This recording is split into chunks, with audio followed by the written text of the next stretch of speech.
در دنیای پرشتاب امروز همه ما گاهی نیاز داریم تا شعله‌های انگیزه‌مون رو روشن‌تر کنیم و با انرژی بیشتری به سمت اهدافمون حرکت کنیم.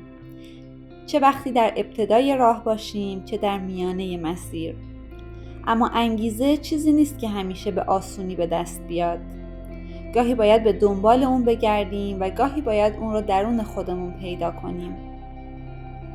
برای اینکه به شما در این مسیر کمک کنیم، در اینجا 9 نقل قول انگیزشی رو گردآوری کردیم که نه تنها شما رو تشویق میکنن، بلکه با مثالهای کاربردی، راهکارهای عملی برای به کار بستن این انگیزه ها در زندگی روزمره ارائه میدن. آماده اید تا آتش درونتون رو شعله ور کنید؟ بیایید با هم به این جملات الهام بخش نگاهی بندازیم و ببینیم چگونه میتونیم از اونها تو زندگی خودمون بهره ببریم. این نقل قول ها رو از زبون آدم های موفق بشنویم.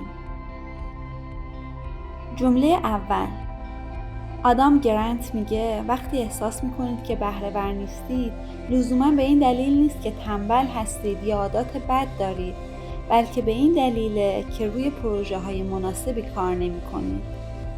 فرض کنید شما در یک شرکت فناوری کار میکنید و احساس میکنید که در انجام وظایف روزمره خود انگیزه و بهره‌وری ندارید.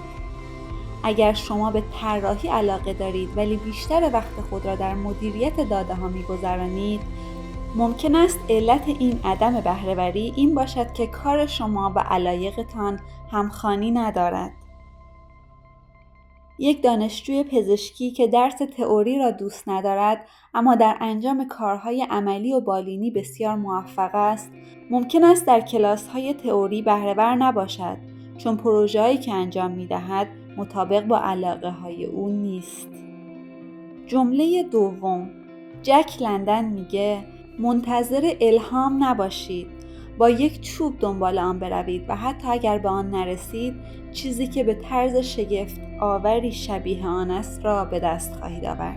یک هنرمند نقاش ممکن است منتظر الهام باشد تا نقاشی بعدی خود را شروع کند، اما به جای انتظار اگر هر روز کمی طرح بکشد، ممکن است در نهایت به طرحی برسد که او را به شدت الهام بخش و خلاق کند. یک نویسنده ممکن است ایده‌ای برای داستان نداشته باشد و منتظر بماند، اما اگر شروع به نوشتن کند، ممکن است در جریان نوشتن ایده‌های تازه‌ای به ذهنش برسد. جمله سوم، وانگ یانگمینگ میگه دانستن و عمل نکردن به منزله ندانستن است. شما ممکنه بدونید که رژیم غذایی سالم مهم است، اما اگر همچنان غذای ناسالم مصرف کنید، این دانش هیچ کمکی به بهبود سلامتی شما نخواهد کرد.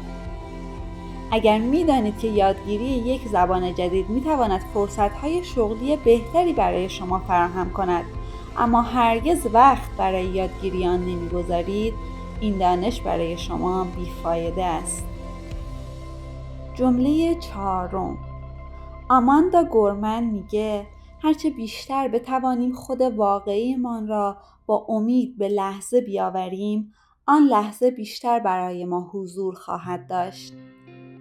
وقتی در یک مهمانی هستید، اگر به طور کامل حضور ذهن داشته باشید و از لحظه لذت ببرید، ارتباطات معنادارتری با دیگران برقرار خواهید کرد.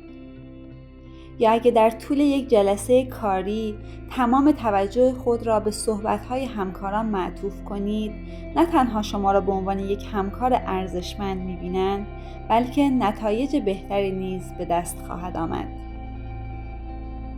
جمله پنجم، مایا آنجلو میگه شجاعت مهمترین فضیلت است، زیرا بدون شجاعت نمیتوانید هیچ فضیلت دیگری را به طور مداوم تمرین کنید. برای اینکه صداقت رو در زندگیتون نهادینه کنید، باید شجاعت داشته باشید تا در شرایط سخت نیز حقیقت را بگویید.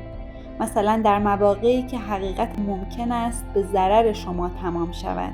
برای اینکه بخشندگی را به طور مداوم تمرین کنید، باید شجاعت داشته باشید که از منابع خود چه مالی و چه زمانی برای دیگران صرف نظر کنید، حتی اگر ممکن است خودتان کمتر از آن بهره مند شوید. جمله ششم، برن براون میگه بدون عبور از آسیب پذیری نمیتونید به شجاعت برسید. برای اینکه در شغلی که دوست دارید پیشرفت کنید، باید بپذیرید که ممکن است اشتباهاتی کنید و به دیگران نشان دهید که هنوز در حال یادگیری هستید. این آسیب پذیری به شما کمک می‌کند تا شجاعت لازم برای تلاش بیشتر را داشته باشید.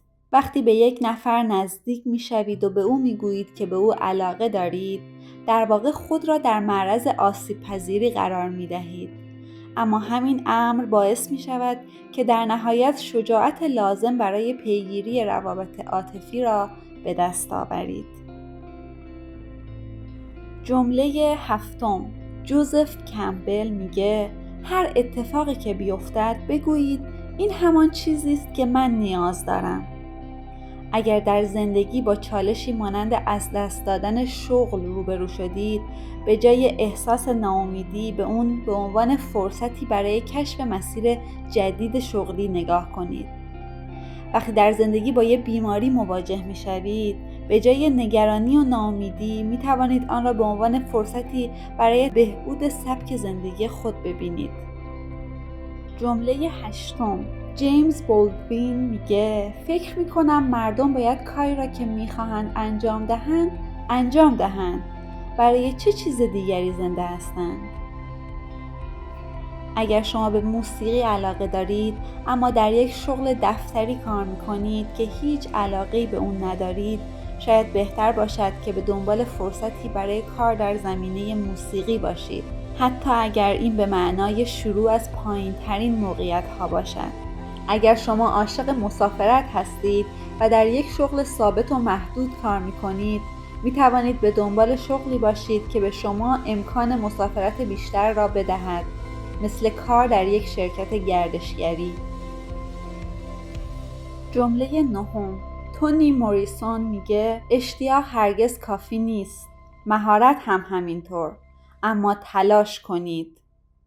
اگر شما به آشپزی علاقه دارید و مهارت‌های ابتدایی در این زمینه دارید، باید تلاش کنید و به طور مداوم تمرین کنید تا بتوانید به یک آشپز حرفه‌ای تبدیل شوید. اشتیاق و تمرین مداوم به شما کمک می‌کند تا در این زمینه موفق شوید. اگر به نوشتن داستان علاقه دارید، حتی اگر در ابتدا مهارت زیادی ندارید، با تمرین و نوشتن مداوم می توانید توانایی‌های خود را بهبود ببخشید و به یک نویسنده موفق تبدیل شوید.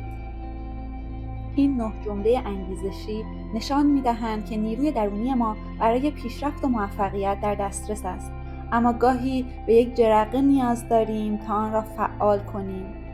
این جملات به ما یادآوری می‌کنند که باید پروژه‌هایی را انتخاب کنیم که با علایقمان همخوانی دارند، به دنبال الهام بگردیم و دانش خود را به عمل تبدیل کنیم. همچنین اهمیت شجاعت، پذیرش آسیب پذیری و دنبال کردن اشتیاق‌هایمان را به ما گوشزد می‌کنند. با بهره‌گیری از این نقل قول‌ها و به کارگیری اونها در زندگی روزمره می توانیم مسیر موفقیت را با انرژی، امید و اراده‌ای تازه ادامه دهیم. ممنون که به ما گوش کردین. کانالمون رو سابسکرایب کنید و ویدیو رو لایک کنید. متشکرم.